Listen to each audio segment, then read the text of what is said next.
తాకట్లో ఉన్న మీ బంగారం ఈ రోజు ఎంత ధర చేస్తుందో కొమ్మూరి గోల్డ్ వాళ్ళకి కాల్ చేసి ఫ్రీ గోల్డ్ కాస్ట్ చెక్ చేసి చెప్తారు. ఎలాంటి పొలిటికల్ బ్యాక్గ్రౌండ్ లేని కుటుంబం, రాజకీయంగా ఒంటరి పోరాటం, ఎన్నో కుట్రలు కుతంత్రాలను కూడా మీరు చూస్తూ ఉంటారు, విమర్శలు ఆరోపణలను కూడా ఎదుర్కొని ఉంటారు. ఫస్ట్ నేను ఒక అదృష్టవంతురాలనమ్మా. నేను రాజకీయాలకు వచ్చే నాటికి మా అన్నయ్య, మా కుటుంబ సభ్యులందరూ నాతో ఉండేవాళ్ళు. అలాగే అక్కడ మా కుటుంబానికి ఒక గౌరవం, గుర్తింపు ఉంది. కాబట్టి ఆ రోజు నాతో కలిసి ప్రయాణం చేసిన మా పార్టీ నాయకులందరూ నన్ను ఒక బిడ్డగా, చెల్లిగా చూసుకున్నారు. అలాగే నేనున్న తెలుగుదేశంలో ఎన్టీఆర్ అంటే రావడమే నేను ఎన్టీఆర్తో కలిసి పనిచేసే అవకాశం వచ్చింది. నాకే కష్టం వచ్చినా ఎన్టీఆర్కి చెప్పుకునేదాన్ని నేను. కాబట్టి నేనంటే కొంచెం భయము. నేను ఈరోజు ఎమ్మెల్యే, ఎమ్మెల్సీ, మంత్రి కాగలిగాను అని అంటే నా కులం. అలాగే నేను ఇంత ఆలస్యమైంది, 40 ఏళ్ళు పట్టింది అంటే కూడా నా కులమే. నేను ఆడపిల్ల కావటం కూడా. మీరన్నట్టు అనేక విమర్శలు తెలంగాణ ప్రాంతంలో, అలాగే వరంగల్ ఆ ప్రాంతంలో ఉండే లంబాడీస్ అన్న చిన్న చూపు, అందులో ఆడపిల్లలు అంటే చిన్న చూపు, అందులో కొంచెం తెల్లగా అందంగా ఉన్నారు అంటే రకరకాల మాటలు, రకరకాల విమర్శలు వచ్చే క్రమంలో నేను ఎవరిని లెక్క చేసేదాన్ని కాదు. నా పనేందో నేనేంటో, నా డోర్నకల్ ప్రజలు, నా వరంగల్ జిల్లా వాళ్ళు కానీ, తెలుగుదేశం పార్టీలో ఉండే ప్రతి ఒక్కరూ నా అన్ని దశలు చూశారు. లక్కీగా కేసీఆర్ గారు నన్ను సత్యవతి అని పిలవరు, ఒరే అని పిలుస్తారు, మగ పిల్లవాడిలాగా పిలుస్తారు. నేను చాలా అదృష్టవంతురాల్ని. అలాగే రామన్న, హరీష్ అన్న, సంతన్న, అంటే కవితక్క వెళ్ళిపోయింది కానీ కవితక్క, అందరూ నేను వయసులో అందరికంటే పెద్దదాన్ని. కేటీఆర్ గారిని మీరు అన్న అంటారా? అయితే రామన్న అంటాడు, నన్ను అన్న అనొద్దు, రాము అని పిలువక్క, నీకు తమ్ముళ్ళు అంటే ఇష్టం ఉండదా, నీకు అన్ను ఉన్నాడు కదా, నన్ను తమ్ముడు అని పిలువు అని అంటారు. కానీ నేను అన్న అనే పిలుస్తా.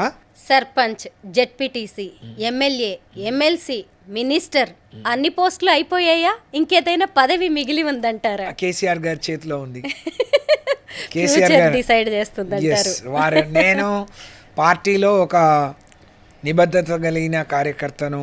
ఆయన ఏం చేయమంటే, అంటే మేబీ ఎమ్మెల్యేగా పోటీ చేయాలని ఉంటుంది ఎవరికైనా, నా కాన్స్టిట్యుయెన్సీ ఉంది. కానీ కేసీఆర్ గారు ఏం చెప్తే, ఎలాంటి డైరెక్షన్ ఇస్తే ఇది చేయి అంటే అంతే. కేసీఆర్ గారు ఏర్పాటు చేసిన కమిటీలో సభ్యురాలుగా ఉన్నారు. లాస్ట్ ఇయర్ యూరియాకి సంబంధించి మీరు పాస్ పుస్తకాలు పట్టుకొని గంటల తరబడి క్యూ లైన్లో నిలబడ్డారు. రైతునమ్మా, ఇప్పుడు అమ్మ నాన్న చనిపోయారు, అన్నయ్య చనిపోయాడు. మేము పెద్ద రైతు. మా కుటుంబానికి నాకు 5.5 ఎకరాలు ఉంది, మా అన్నయ్యకి 25 ఎకరాలు ఉంటుంది. 30 ఎకరాలకు యూరియా ఇవ్వండి అని చాలామంది అనుకుంటారు. ఆయన తెల్లారి ఏదో మహానటి అది ఇది అని చెప్తే, బాబు చాలా గొప్ప పేరు పెట్టావు నాకు.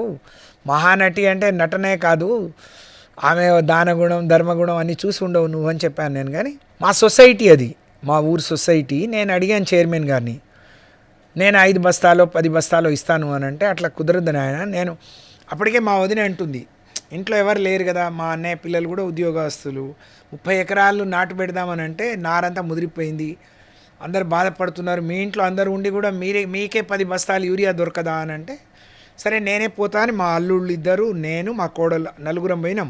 జనరల్గా నేనే ఫోటోలో కనిపిస్తాను కాబట్టి అట్లా కనిపించింది. మేము క్యూలో నిలబడ్డాం. మాకు 10 బస్తాలే అంటే, నా 5 ఎకరాలకు 10 బస్తాలు రాసి ఇచ్చారు. అది ఇవ్వను కూడా లేదు. సాయంత్రం ఫోన్ చేస్తే వర్షం వస్తుంది, రేపు డబ్బులు కట్టి ఆటోలో వేసుకొని పోతామని చెప్పాము. వాడు ఆ రిసిప్ట్ చింపిండు, దాన్ని ప్రెస్లో పెట్టిండు. నేను ముందే తీసుకొని తర్వాత ఏదో నిలబడ్డాను. అంత వెకిలి పనులు, ఇంత వెల్తి పనులు చేసే అవసరం నాకు లేదు. ఫైనల్గా ఒక్క క్వశ్చన్, కాంగ్రెస్ ప్రభుత్వ పాలన ఎలా ఉంది తెలంగాణలో? రేవంత్ రెడ్డి గారి పాలన గురించి ఒక మాటలో చెప్పాలి అని అంటే, తెలంగాణ ప్రజలు చేసుకున్న దురదృష్టం, తెలంగాణ ప్రజలకు, రైతాంగానికి పట్టిన కర్మ. కేసీఆర్ గారు మాట్లాడినప్పుడల్లా చెప్తారు, కట్టిన ఇల్లు పెట్టిన పొయ్యి, వండుకొని తిని ఉండటానికి ఏంటి అని. కేసీఆర్ గారు ఏం చేసినా ఆయనే శాశ్వతంగా ఉంటారని కాదు, కానీ వచ్చిన వాళ్ళు ఎవరు తీయరని. ఎవరైనా ఇవ్వటానికి సాహసం చేయాలి, కానీ వన్స్ ఇచ్చిన తర్వాత దాన్ని తీయడానికి సాహసం ఎవరు చేయరు. ఎందుకంటే ప్రతి రాజకీయ పార్టీ ఓట్లు అడగాలి, ఓట్లేస్తే, ప్రజలు ఓట్లేస్తేనే గెలవాలి. మరి రేవంత్ రెడ్డి ఏమనుకుంటున్నాడో తెలియదు. ఏదో అప్పటిలాగానే ఇంకా ఇట్లనే ఆయన అరచేతిలో స్వర్గం చూపిస్తా, లేకపోతే మొత్తం వండి వార్చి నోట్లో పెడతా అని చెప్తే పాపం మా అమాయకమైన ప్రజలు కావచ్చు, ఒకసారి చూద్దాం, 2 సార్లు కేసీఆర్ని చూసాం, ఒకసారి చూద్దాం అనుకున్నారు. కానీ ఆయనేమో నేను 34 వరకు ఉంటాను, 34 కాదు, ఈ 30 నెలలు ఉండే చేస్తే నువ్వు చాలా గొప్పోడివి. మళ్ళీ కేసీఆర్ గారు ముఖ్యమంత్రి అవుతారా? 100% కేసీఆర్ని ఎందుకు వద్దనుకున్నారు ప్రజలు? ఎవరికైనా పెడతానంటే పెడతారు అంటే ఆశ ఉంటుంది, కొడతారు అంటే భయం ఉంటుంది. ఆయన ఏమన్నారు, ఇచ్చే కళ్యాణ లక్ష్మికి తోడుగా తులం బంగారం ఇస్తా అన్నారు. కళ్యాణ లక్ష్మి 3 నెలలు ఆగి వస్తుంది, నేను పెళ్లి పీటల మీదనే తీసుకొస్తా అన్నాడు. కానీ ఇప్పుడు పిల్లలు పుట్టిన తర్వాత ఇస్తున్నాడు. మొన్న ఒక ఎమ్మెల్యే కళ్యాణ లక్ష్మి చెక్ ఇవ్వడానికి ఆ అమ్మాయి డెలివరీ అయి చిన్నపిల్లల్ని ఒళ్ళో పెట్టుకొని పోయింది. రెండోది, అవ్వకు ఇచ్చే 2000 ఎట్లా సరిపోతాయి, 4000 ఇస్తా అన్నాడు. తాతకి ఇస్తే అవ్వకి వద్దా, ఇద్దరికి ఇస్తా అన్నాడు. అత్తకి ఇస్తే సరిపోయిందా, కోడలికి 2500 ఇస్తా అన్నాడు. అబ్బాబాబా, అసలు చదువుకునే డిగ్రీ చేసే ఇంటర్ అయిపోతే అమ్మాయిలందరికీ స్కూటీలు ఇస్తా అన్నాడు. రాష్ట్రాన్ని లూటీ చేస్తున్నాడు. ఏం చేయాలో తెలియదు. ఎవరు ఆయన మంత్రివర్గం గాడిలో లేదు. ఎవరికి వాళ్ళే యమునా తీరే దోచుకోవడం, దాచుకోవడం, ఆ అధిష్టానానికి కప్పంగా కట్టడానికే సరిపోతుంది. ఒక రాష్ట్ర ముఖ్యమంత్రి 30 నెలల్లో 75 సార్లు ఢిల్లీకి పోవటం అని అంటే నవ్విపోదురుగాక నాకేంటి సిగ్గన్నట్టు ఉంది తప్ప 70 సార్లు జిల్లాలకు పోలేదు, కానీ ఢిల్లీకి పోయినరు. ఏం అర్థం చేసుకుంటారు ప్రజలు? కేసీఆర్ ఎస్, నాకు అధిష్టానం నా తెలంగాణ ప్రజలు ఏం చెప్తే అది చేస్తా అన్నారు. నీకు ఢిల్లీ ఏం చెప్తే అది చేస్తున్నావు. ఇప్పటివరకు మంత్రివర్గ విస్తరణ కూడా పూర్తిగా చేసుకోలేదు. 2 సంవత్సరాలు అయిపోతుంది. నీ విప్పులు ఎవరో, నీ చీఫ్ విప్ ఎవరో, అది కూడా నీ డిప్యూటీ స్పీకర్ ఎవరో ఇప్పటివరకు నిర్ణయించలేకపోతున్నారు. అక్కడి నుంచి ఏం వస్తే అదే ఆదేశాలు. వాళ్ళకేం తెలుసు, తెలంగాణ ప్రజల అవసరాలు ఏం తెలుసు?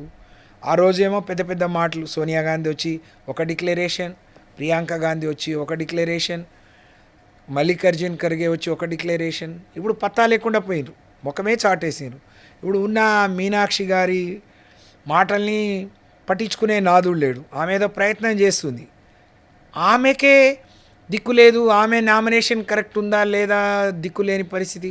ఆమె మీద చాడీలు చెప్పి ఆమె నామినేషన్ రిజెక్ట్ చేయించిండ్రు అని అంటే ఇంతకంటే దిక్కుమాలిన పార్టీ, ఇంత సిగ్గుమాలిన ప్రభుత్వం ఉంటుందా అమ్మ?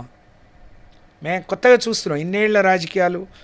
నేను ఒకసారి మంత్రి చేయొచ్చు, ఒకసారి ఎమ్మెల్యే చేయొచ్చు, కానీ అనేక ప్రభుత్వాలని, అనేక ముఖ్యమంత్రులు చూసాం. ఏదైనా మాట ఇస్తే దానికి కట్టుబడి ఉంటారు. ఒక ముఖ్యమంత్రి ప్రతిపక్షంలో ఉన్నప్పుడు నువ్వు ప్రతిపక్షాలని తిట్టినావు, అధికార పక్షాన్ని తిట్టినావు అంటే అర్థం ఉంది. నువ్వు మాట్లాడిన 10 నిమిషాలు నువ్వు చేసిందేందో చెప్పు.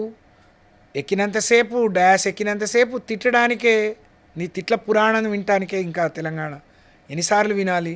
అందరు చీకొడుతున్నారు మీ మాటల్ని, మీ చేతల్ని చూసి. గోదావరిలో నీళ్లుండి, కృష్ణాలో నీళ్లుండి తెలంగాణ మళ్ళీ ఎడారిగా మారే పరిస్థితి, మళ్ళీ పంటలు వేసుకోవద్దు అనే పరిస్థితి. ఏ లక్ష్యం కోసమైతే తెలంగాణ ఉద్యమం సాగిందో ఆ లక్ష్యం వైపు అడుగులు వేయకుండా కేసీఆర్ పాలన తెలంగాణ రాష్ట్రంలో 10 అడుగులు ముందుకు పడితే ఈ 5 ఏళ్లలోనే 20 అడుగులు వెనక్కిపోయే పరిస్థితి వాళ్ళ దాపురించింది. కాబట్టి ప్రజలందరూ కోరుకుంటా ఉన్నారు మళ్ళీ కేసీఆర్ రావాలి. కేసీఆర్ చేతిలోనే ఈ రాష్ట్రం సుభిక్షంగా ఉంటుంది. కేసీఆర్ పాలన మాత్రమే తెలంగాణ ప్రజలకు శ్రీరామ రక్ష, ఇంకా వేరేది కాదు అని చెప్పి కోటి కళ్ళతో ఎదురు చూస్తూ ఉన్నారు. ఆ రోజు అతి త్వరలో వస్తుందని చెప్పి ఆశిస్తూ ఉన్నారు. సుమన్ టీవీలో మీ పర్సనల్ అండ్ బిజినెస్ ప్రమోషన్స్ కోసం కింది నెంబర్కి కాంటాక్ట్ చేయండి.